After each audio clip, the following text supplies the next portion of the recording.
Start here this hour. Eskom says workers on a wildcat strike are back at work today. They embarked on action last week following a deadlock in wage talks.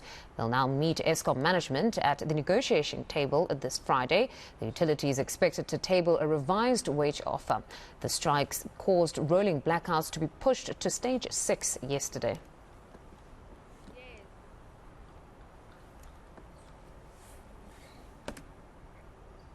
Rolling blackouts are expected to reach as high as stage 6 today. This means most of the country will be without electricity for at least 6 hours.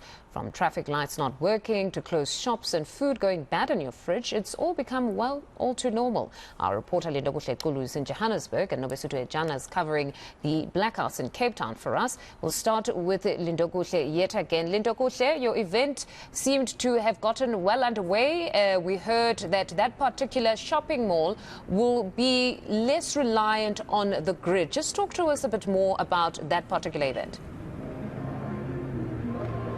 Well, it's a response really to the Eskom woes that the country has in fact been faced with for quite some time. We do know that the blackouts that we've experienced in the last couple of hours were in fact accredited to workers that are protesting or striking. But I can tell you that as much as that is the reason, it's an opportunity, or it has highlighted some of the issues that we've already heard about the inconsistency of Eskom being able to keep our lights on. And in fact, one of the things I wanted to do in this hour is to speak to the city of Johannesburg's mayor about some of the effects that it has on the residents of Johannesburg, Mfundo, before we really move on in terms of this particular event and this establishment that we're understanding is in fact less reliant on this particular grid from Eskom. Let me bring in Dr. Mpho, the executive mayor for the city of Johannesburg. Thank you so much for your time. I mean, we are still experiencing woes as far as Eskom is concerned, but we wanted to touch base really in terms of how this is affecting us as the city of Johannesburg. And I know there's been infrastructure problems when it comes to the switching on and off of electricity, but just take us through that and your sentiments about the latest developments when it comes to these blackouts. You know, we've had a very rough last 2 years, and our COVID-19 regulations have just been repealed. We're all excited that we can finally get back to business. Joburg's open for business, and we need to get on the road to economic recovery. But we need energy to be able to do that. And this announcement about stage 6 load shedding is really taking us backwards. We've had job losses. Our economy has taken a knock. People need to get back into jobs. We need the private sector to set up establishments such as this one, to take up those, for people to take up those spaces and be gainfully employed again. So this is a huge problem for us. And with City Power, we've got this aging infrastructure. It's no secret that we've inherited a broken system in that for decades our infrastructure was not being maintained and it's not coping, and load shedding is not assisting. Load shedding is just making the problem worse. Our infrastructure is not coping. Each time we're supposed to switch people back on again, there's all sorts of challenges. Our technicians are working around the clock. They're running around like headless chickens trying to assist all our residents who are not being put back on when they're supposed to. So it's a real big mess, and we're hoping that Eskom will really get its act together so we can all get our lives back and get the city going again. Hoping is not the only thing you are doing. We understand the conversations you are having with the Western Cape government in terms of the benchmarking conversations around issues of bringing independent power producers into the mix. What is happening in that regard, and what are some of the considerations that you have as the city of Johannesburg? Well, if you recall, we hosted a 2-day energy indaba where we invited the private sector to come and discuss the energy crisis in Johannesburg. It's a national crisis, but we're responsible for our jurisdiction, and we would like to make a difference here being the economic hub. And one of the resolutions of that conference is that we would have an excursion to the city of Cape Town, which is already ahead of the city of Johannesburg in terms of procuring services from independent power producers. MMC Michael Sun is there as we speak with a delegation from City Power. He's also taken some people from Pick It Up to look at their waste solutions as well. But the idea is to learn from the city of Cape Town to fast track us as we also also want to start introducing IPPs into our energy mix. And as you know, one of the resolutions again was that we're going to send out a request for proposals and start bringing in independent power producers, small-scale energy generators, so they can help us meet our energy needs. In order for us to offset load shedding, we need to generate an additional 500 megawatts of energy, and it's through these partnerships with the private sector that we'll be able to do that. So I'm very excited to hear from MMC Makosan when he gets back on exactly what it is that he has learned from the City of Cape Town and how that can assist us to fast-track our progress. Just as a last question from myself, we're at this event here where there is an opening of a mall. Maybe someone, it might not be significant, but it's a show really in terms of the recovery you were speaking about coming from COVID-19. Jobs are needed as well as an economic movement. But talk to us about some of these investors. What are they saying when they speak to the city about some of these issues, especially when it comes to power and all of that? Just give us a sense really in terms of what are they saying. And this fine establishment, we also understand that it's not necessarily as reliant on the Eskom power grid than that. So just give us a sense of some of those things. I'm very encouraged to see how investors and property developers are so in touch with our challenges as a city. And in the construction of this shopping mall, you can see a lot of thought was put into how to mitigate some of the risks, such as energy supply risks. This mall has solar panels. 40% of their energy will be coming from those solar panels. They will be assisting us greatly in this area, because with every establishment we want to know will we be able to supply the energy requirements for that establishment. They'll be creating 300 jobs. Many jobs were created also in the construction of the mall. So they're giving businesses an opportunity. They're giving people an opportunity to be gainfully employed. They've used some of the local talent. The benches that are here were made by young people. So also local economic development is something that they've considered. They are also part of the city's drive to becoming clean and green. They've got an objective towards the year 2050, which they would like to talk to us about. For us as a city, it's exciting because we are a C40 city. We are all about climate change mitigation, and to see that the private sector is thinking about it and wanting to support our initiatives is really, really great. So a very exciting establishment indeed, but more encouraging is to see that there is still an appetite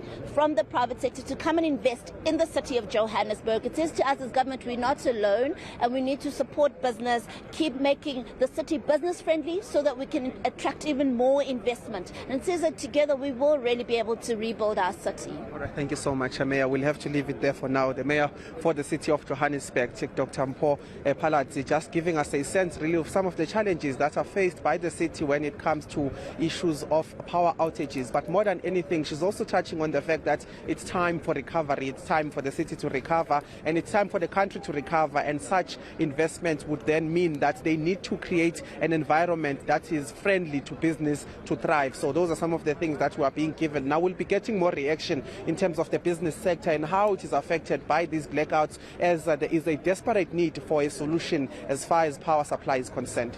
All right, Ndokuhle, we'll leave it there. Let's actually rope in Nobesutu in Cape Town. Nobesutu, what are business owners saying has been really the biggest problem with these blackouts for them?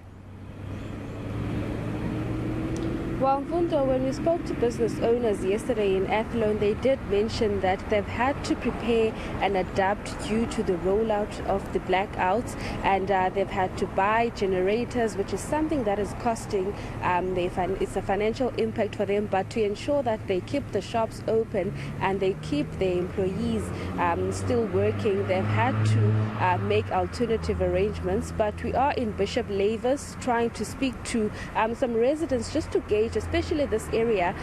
It's supplied by Eskom, which is they are currently on stage 6, and we know that those who are supplied by the City of Cape Town are on stage 4. And the City of Cape Town Executive Mayor yesterday telling my colleague Sally that the city has managed to stay on stage 4 because of the use of the Steenbras hydroelectric plant, where they're pumping more water to ensure that there's enough power. But I'm joined by Amanda Davids here in Bishop Lavis.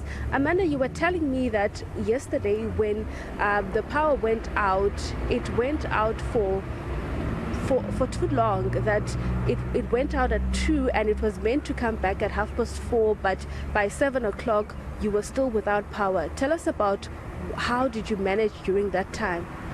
Good afternoon. No, that is correct. The problem with the load shedding is, as you know, we are a working class community, and now when something like what happened yesterday, because normally what happens is while it's load shedding, the cable is stolen, and then it doesn't come on when it's supposed to go on, and then by the time it comes on, it's it's a load shedding again. So we are really struggling, and we are not.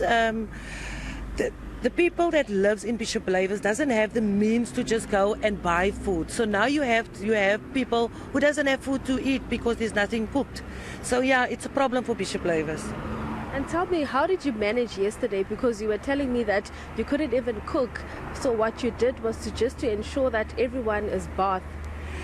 Yes, you just have to be quick, get everybody bathed and to bed, and basically there's no time to cook. So what you then have to do is either you go borrow money to buy food, because you will have to get takeaways. There is just no money, and then now you have to pay it back.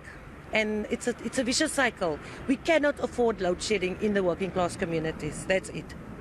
And obviously there are areas that are supplied by the city of Cape Town, and there are those who are supplied like Bishop Lavis by Eskom. Tell us about that difference, because we know that when the city of Cape Town is on stage 4, other areas that are supplied by Eskom are probably on stage 6. Yes, that's a huge problem, because now you must know the Eskom customers actually pays more, because we still get the accounts, and you have to pay that account, otherwise they switch off your electricity. So we are without power more often than the city users. So I don't really know why, because Eskom is supposed to be the first power supplier. So how come we are at stage 6 and the city's at stage 4? Doesn't make sense. And tell us about some of the concerns from residents like yourself. Like you do mention that when the power goes, some criminals, they do make way, or they steal cables. Yes, that's correct. The problem we have is as soon as the power is out, as we know, there's a lot of criminal elements in our communities. So you will have the smash and grabs happening. You will have the cable theft going. So, and then we've got a lot of elderly residents who uses machines to breathe. So those machines doesn't work when the power is out. So it's life and death situations that we're sitting with, and nobody cares. Even our appliances packs up. Nobody's paying it back. So we don't know what to do anymore. Right, well, Mfundo, that was Amanda Davids, a resident here in Bishop Lavis, talking about the frustrations. It's something that we've heard from different communities, that when the power goes, the criminals, they do take over, but their plea is to ensure that most of the areas that are currently supplied by Eskom in the Western Cape or in Cape Town, they are absorbed by the city of Cape Town, to ensure that everyone or every resident in the mother city, they probably do enjoy the same benefits. All right, Nobesutu, we'll leave it there for now. That's our reporter, Nobesutu Hejana, out in Cape Town, and Linda Kulu in Johannesburg. Now,